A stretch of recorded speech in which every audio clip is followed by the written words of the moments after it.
강 씨 아내는 친정아버지의 반대로 평생 반려견을 한 번도 키워보지 못했다고 합니다. 결혼 후 강 씨 부부는 유기견을 입양하기로 했고 아내는 새로운 가족을 맞이할 준비를 시작했습니다. 조금 과하다고 느낄 정도로 준비를 하는 아내. 하지만 이건 시작에 불과했는데요. 수십 벌의 강아지 옷부터 각종 영양제와 간식, 수십만 원이 넘는 펫 용품들까지 이 집은 온통 강아지 용품으로 가득 찼습니다.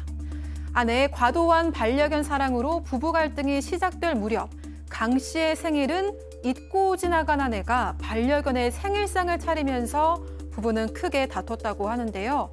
강 씨는 사람보다 반려견을 더 챙기는 아내와 결혼 생활을 유지할 수 있을까요? 자, 이 백다희 아나운서도 저번에 그 이벤트 했었잖아요. 반려견 꽃순이 키우잖아요. 네. 그런데 이제 나중에 시집을 갔어. 자, 그런데 신랑이 꽃순이만 챙기는 걸 보고 야, 너 남편인 나는 안 보여? 막 이렇게 막 불평하고 서운해하면 어떻게 할 거예요, 그때? 일단 꽃순이는 본가에서 키우기 때문에 좀 괜찮을 것 같고요. 그리고 꽃순이가 워낙 예쁘기 때문에 남편도 저랑 같이 귀여워하지 않을까 이렇게 생각하고 있습니다. 괜히 물어봤네요. 자, 강 씨의 아내는 왜 이 평생 반려견을 키워보지 못했던 거죠? 네, 강 씨 아내의 아버지 그러니까 강 씨의 장인은 비염이 너무 심한 데다가 반려동물 털 알레르기까지 있었다고 하는데요. 반려동물이 싫은 게 아니라 키울 수 없었던 겁니다. 다행히 강 씨 아내는 비염도 알레르기도 없었기 때문에 반려견을 키울 수 있었던 건데요. 하지만 강 씨는 아무리 반려견을 아껴도 사람이 먼저라는 입장입니다. 강 씨 부부는 갈등을 풀고 부부 관계를 회복할 수 있을까요? 자, 본격적으로 좀 얘기를 해볼게요. 그런데 이제 저도 고양이를 키우지만 저도 얼마 전에 며칠 전에 그 자동 화장실 그거 하는 거 40만 원 주고 샀어요. 그랬더니 막 주변에서 막 정신 나갔다고. 아무튼 뭐 그런데 일단 강아지 어떻게 입양한 거예요? 네, 강 씨 아내는 동물 프로그램 시청하는 걸 유난히 좋아했었는데요. 그 유기견과 유기견이 낳은 새끼의 가족을 찾는다는 그런 방영분을 보고는 그 프로그램 제작진에게 연락을 해서 생후 한 달 된 새끼 강아지 한 마리를 입양하게 된 겁니다. 그때까지만 해도 강 씨는 강아지 입양을 결정한 날부터 강아지가 집에 오는 날까지 설레하며 기다리는 그런 아내의 모습이 상당히 보기 좋았다고 합니다. 남편 강 씨도 일단 반대는 안 했었나 봐요. 그렇습니다. 이 반려견을 강 씨가 어릴 적에 키웠었는데 반려견이 사망한 뒤로는 키울 생각 없었어요. 그런데 이번에 아내가 원래 이제 반려견을 좋아하니까는 흔쾌히 허락해서 키우기 시작했던 이유인데 또 그리고 반려견하고 앞으로 아이가 태어나게 되면은 또 같이 키우는 게 좋다 그래가지고 허락을 하고 같이 키우자고 했는데요. 우리 때는 옛날에 반려견이라고 안 그러고 애완견이라고 불렀거든요. 최근에 바뀌어가지고 같이 가는 동물, 반려동물이라고 부르지 않습니까? 그러니까 이것도 참 개를 사랑하는 건데 여러 사람들이 개를 키우면서 감정적으로 좋아진다면 저도 찬성을 하고 또 개를 죄송합니다. 반려견을 키우고 있으니까 좋은 생각을 했던 거죠. 자, 근데 박 변호사님 반려동물 키우시나요? 아니요.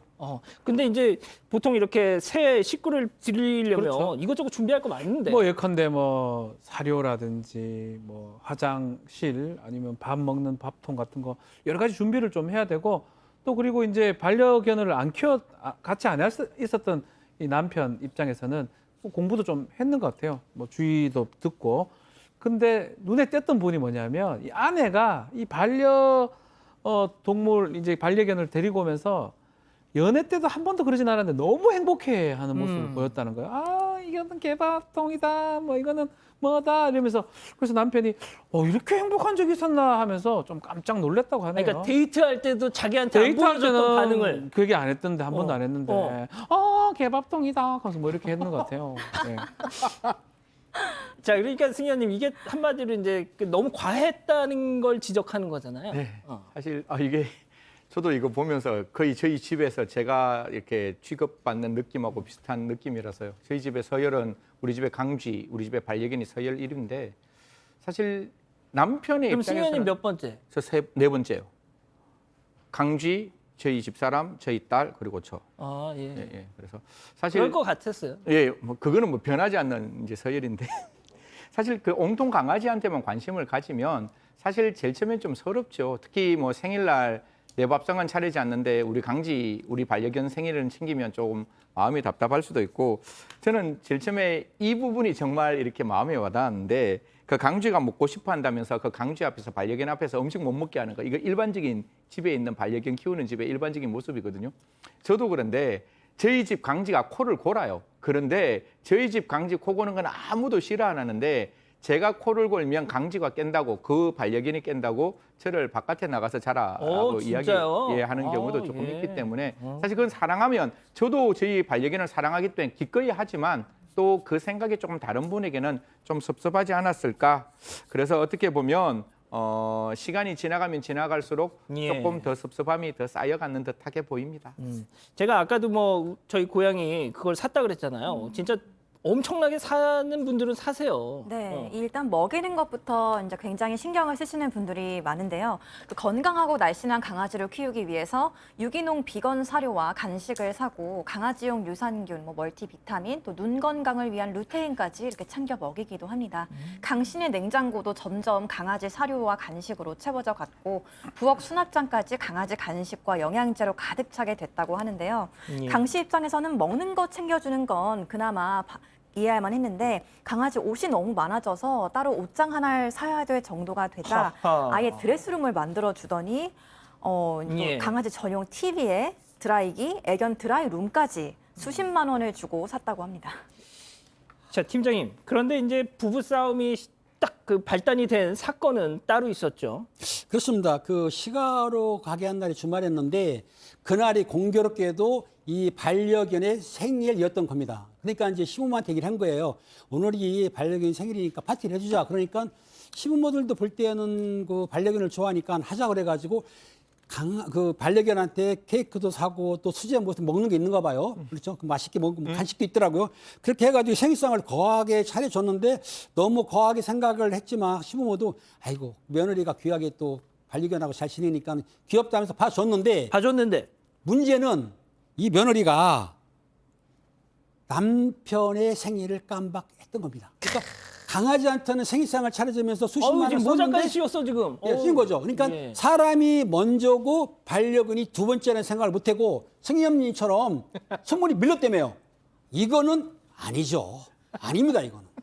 박 변호사님은 집에서 저런 취급은 안 받으시죠? 없어요. 개가 없어요. 저희 집은 개가 없고 사람만 있는데 이 이제 문제가 이제 큰일 날 일이 생긴 거죠. 강아지상을 차릴 때 시어머니가 볼 때는 뭐 큰 문제는 없는데 이제 이 남편 그 시어머니 입장에서 아들이죠.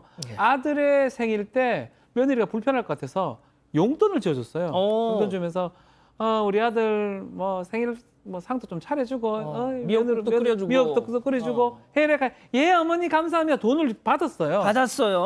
받고 깜빡 잊은 거예요. 아이고. 그래서 미역국도 못 차려주고 그 돈으로 개 모자 사준 거 아니에요 저거? 생일 모자? 그 돈하고 섞인 건지는 알 수는 없는데 남편 생일을 깜빡 잊어버렸습니다. 상도 못 차려주고 미역국도 못 차렸는데 개 상차림 이 생일 파티 때 시어머니가 잠깐 물어본 거예요. 그 남편은 아들은 뭐 어떻게 해줬노? 이렇게 물어보니까 아내가 안 해줬잖아요. 미역국하고 대충 해냈는데요. 이게 말하니까 너무 어색해서 시어머니가 정확하게 뭐 해줬다고 하니까 미역국하고 뭐 정확하게 얘기해라 하니까 안 해줬다고 걸려버린 거예요. 아이고 이실직고를 했구나. 시어머니가 남편이 개만도 못하냐라고 소리를 질렀고요. 노발대발하면서 하니까 근데 또 며느리 아내 입장에서는 아니 남편은 남편이고 강아지는 강아지 아니냐라고 왜 비교하냐 남편하고 강아지를 하면서 또 대항하니까 시어머니는 개 생일상 강아지 생일상을 엎고요. 엎으셨어요? 네, 엎으니까 또 강아지가 반려견이 위험을 느낀 그 며느리는 그 강아지를 안고 도망가 버렸습니다. 자, 박 변호사님. 지금 우리 가족 여러분들께서 네. 그 역시 우리 지금 연기자 출신은 다르다고. 그렇습니까? 그 다시 한번. 미역국 했는데요. 이렇게 걸리죠. 이런 자, 걸리죠. 승현님. 예. 저렇게 시어머니를 당혹스럽게 만들었어요. 아유, 어머니 정말 죄송합니다. 제가 우리 남편, 우리 오빠 제대로 이렇게 했었어야 됐는데. 아니 뭐 제가 봤을 때는 남편의 생일을 챙기는 게 맞는 거죠. 그런데 이 부인의 태도가 적반하장가 아니면 이해를 못했는 모습인 것 같은데 이런 이야기를 했답니다. 강아지가 아이였다 할지라도 똑같이 했을 거야? 그러니까 이 부인의 입장에서는 그 반려견하고 아이가 이제 대등한 입장이고 그때 그 시부모님이 조금 이렇게 거친 행동을 했을 때 남편도 시부모 편을 들으니까 이 부인이 어떻게 하는가 하면 그러면 나는 너를 이해 못하니까 다짜고짜 이혼하자라고 이야기를 했다라고 합니다. 야, 자 그런 말이죠. 자 궁금한 게 이겁니다. 오늘의 궁금증. 저보다 애완견이 우선인 아내.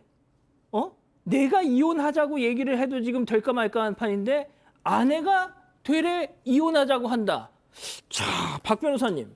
이거 아내가 이혼 요구하는 게 이게 가당키나 한 걸까요? 일단은 뭐 협의를 이혼한다면 뭐 우리 법상으로 큰 문제가 없는데 협의를 하지 않는 이상은 상대한테 어떤 사유가 있어야지만이 이혼이 가능합니다. 남편이 지금 잘못한 게 없잖아요. 생일상도 못 얻어먹고 미역국도 못 먹었는데 남편한테 이혼을 청구할 수 지금 없는 상황이고요. 또 그렇다고 해도 남편이 왜 너는 나보다 걔가 좋냐? 그런 걸로 이혼하는 경우 제가 본 적은 사실 없거든요. 걔 때문에 이혼하는 경우는 제가 본 적은 없어요. 저는 본 적은 없습니다. 예. 그래서 아직 이 뭐 법적인 민사소송으로 이혼을 하기에는 조금 어려운 상황이 아닌가. 이거 말고 좀 더 갈등이 심해져서 혼인을 지속할 수 없는 중대한 사유가 있으면 몰라도 지금 단계에서는 쌍방이 이혼을 청구할 수는 좀 없어 보이는 그런 것 같습니다. 예. 자 그러면 진짜 시간 관계상 우리 팀장님부터 진짜 짧게 길어지면 제가 커트하겠습니다. 네. 조언 한마디씩. 반려동물은 반려동물이기 때문에 반려동물은 사람을 따라요. 그러니까 반려동물만큼 내가 아내한테 잘해주면은 반려동물하고 순번이 바뀔 거다. 무조건 잘해주면 끝. 됩니다. 자 승현님.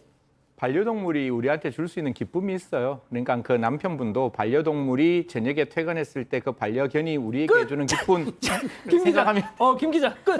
끝. 빨리.